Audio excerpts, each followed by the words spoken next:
Hey, an early good evening to you on this Tuesday. Hope you had a good day today as I shuffle my papers around. A quick update. Basically, everything we talked about, when was that? Yesterday, is still on track. So I start on the left, a Wednesday drip. This is the North America model showing a thick marine layer coming in tomorrow morning, solid overcast everywhere on the western side of Oregon and Washington. Maybe not down in the extreme South Oregon, southwestern Oregon corner like around Medford, but certainly from Eugene northward. And this shows in green some light rain or some misty, drizzly weather along the Coast Range, the Cascades, scattered in the hilly terrain up in southwest Washington up towards Seattle. Doesn't show much in the Willamette Valley, but I think if the marine layer is as thick as what the weather models say it's going to be tomorrow morning, any of us could at least see some patchy drizzle at some point. So that's tomorrow morning. And then that moves out. And then starting Thursday, sunshine and a warming trajectory. So on the right, this is Sunday. This is the American GFS weather model. Look at the upper 90s to 100 degrees in the Columbia Basin down into Pendleton, the mid 90s in the Dalles, the 90 to 95-degree temperatures in the North Willamette Valley. This is one of the warmer models, and it even shows 90-degree temperatures potentially up around Tacoma and Seattle. So we'll see. It doesn't go crazy warm at the beach. Now, I will tell you that the wind direction this coming Saturday for the weekend is kind of a variable light wind. So that could be some rapidly rising temperatures Saturday morning at the coast and then cooling in the afternoon. Sunday, it is a light westerly flow, so I wouldn't expect the beach temperature to go crazy. This does show like 69 or 70 in Tillamook. So we'll see. So all of that's still to go. And the records this weekend are low to mid 90s. So we will be in record territory, it looks like.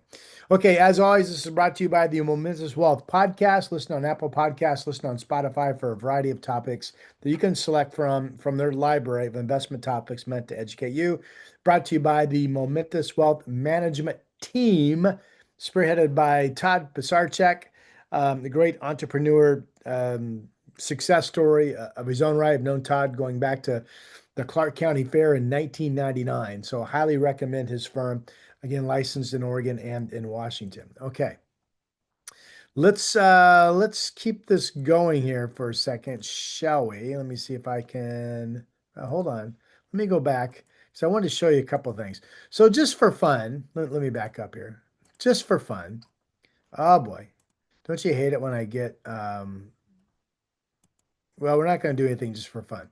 Okay, what you're looking at here is the name of the 2025 Atlantic tropical storm hurricane names, starting with Andrea, Barry, Chantal, Dexter, Aaron.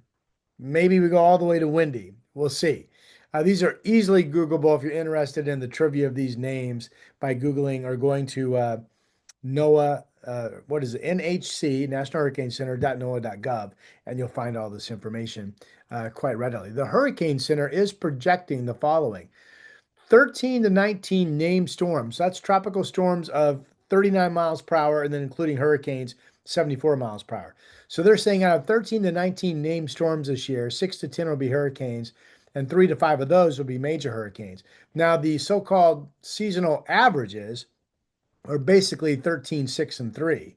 So the Hurricane Center is saying it's at least going to be on the low end an average season, but we think odds more heavily favor by like 60% and above normal season. It is what they call an INSO neutral cycle summer.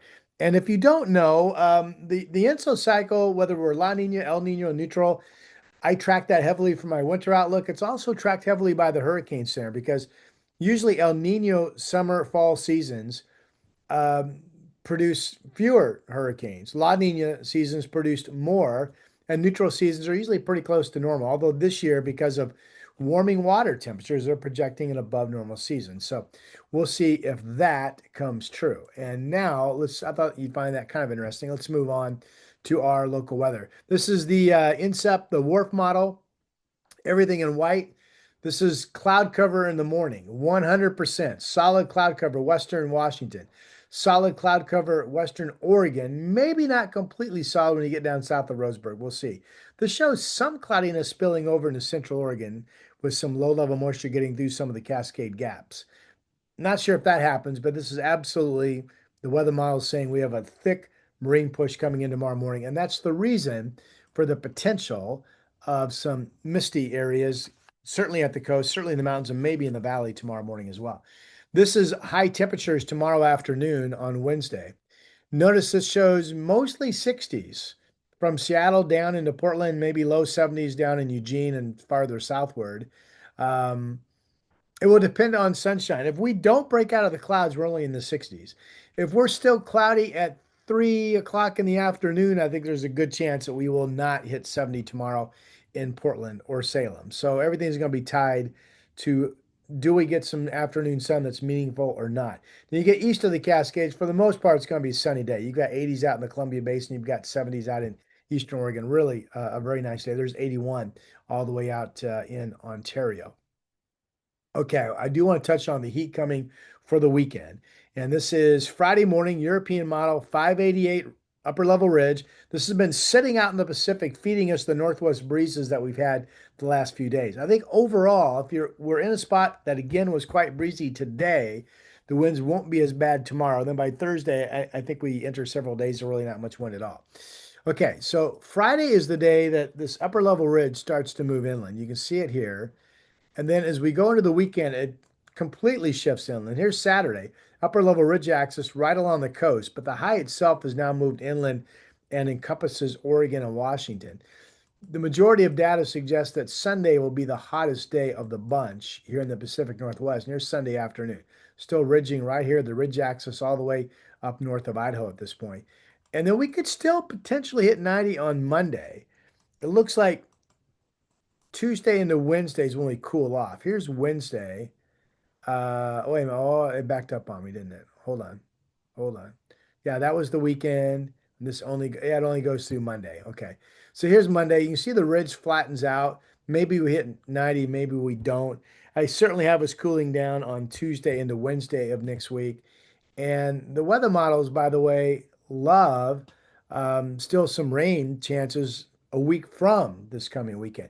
Here it is on these heat waves are great to follow, or little heat stretches, I should say, on the 5,000 foot, 850 millibar temperature map. So the blue is cooler air, the red, orange, hot. So you get that. Here's tomorrow, Wednesday. We're in the cooler air.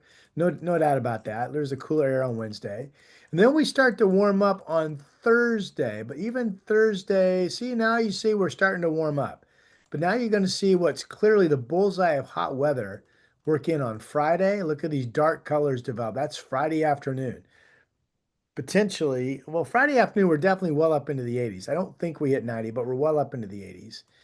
And then here comes, I now believe we will hit 90 in Portland on Saturday. All these kind of brick whitish tones in here, that is 90-degree heat. So that's 90-degree heat on Saturday. Notice how it's even warmer as we go into Sunday. Look at that. Look at the white. When that changes to white, that's hot. Remember that first map I showed you that showed the Columbia Basin down to Pendleton hitting 100 degrees? 90 to 95 potentially on Sunday up and down much of the I-5 corridor.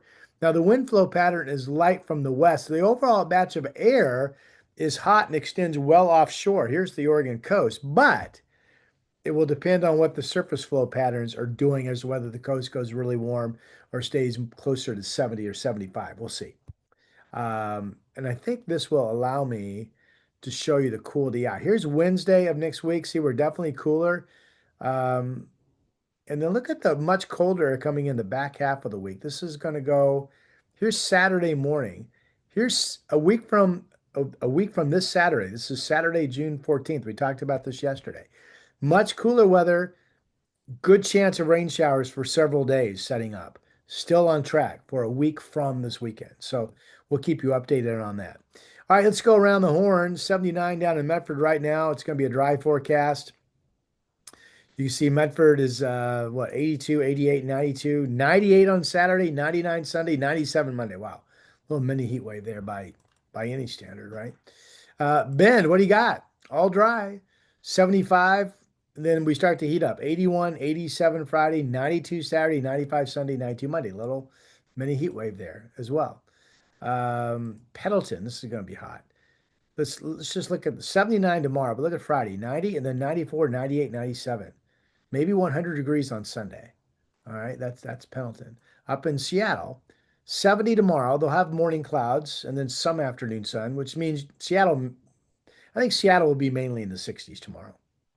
76 on Thursday, and then by Saturday you're in the 80s, Sunday 85, Monday still warm, Tuesday cooling down. Okay. But a dry forecast except for the potential of the mist or drizzle that we're going to have tomorrow morning. There's Salem, 70 at most tomorrow, maybe in the 60s. There's the weekend, Saturday 88, Sunday 91. Okay. All right. North Bend, let's see here, mostly 60s, it looks like, right? I'm curious to see what this shows for Astoria for the weekend. 71, 70. All right. So they're showing a bit of an onshore west wind flow, which would keep the coast warm and nice, but not crazy. Um, it does warrant my attention. I haven't really done this yet. To start looking carefully. Is it possible the coast would actually be foggy this upcoming weekend? I need to look at that. Boy, that's a tough call. It really depends on the wind speed, the wind direction, the gradients, all of that. But note that it's not an all-out east wind, which means it is possible the coast will be cooler this weekend and possible that there will be some fog pockets as well. So we'll follow that. All right, here's Portland 7 day. I mentioned the other day I have family coming in town this week, so my weather site, portlandweather.com, is set on all of the automated feeds from the National Weather Service. So I'm going to read you my own forecast numbers. These are the ones I'll put on my graphic on KGW TV in the morning. So tomorrow, I think Portland 68 degrees, solid clouds into afternoon, could be some patchy drizzle, 68. Thursday, 80. Friday, I've got 84. Saturday, I think we will have 90 degrees now. Sunday, 93. Monday could be 90. I've got 88. Tuesday's the first day that cools off. I got that 84, and the following Wednesday, I have in the 70s. Okay. If you haven't subscribed, please do so. You'll be notified when I post. It helps me out. I really appreciate your support of taking your time to listen to my forecast. I'm Rod Hill, and I will talk to you soon.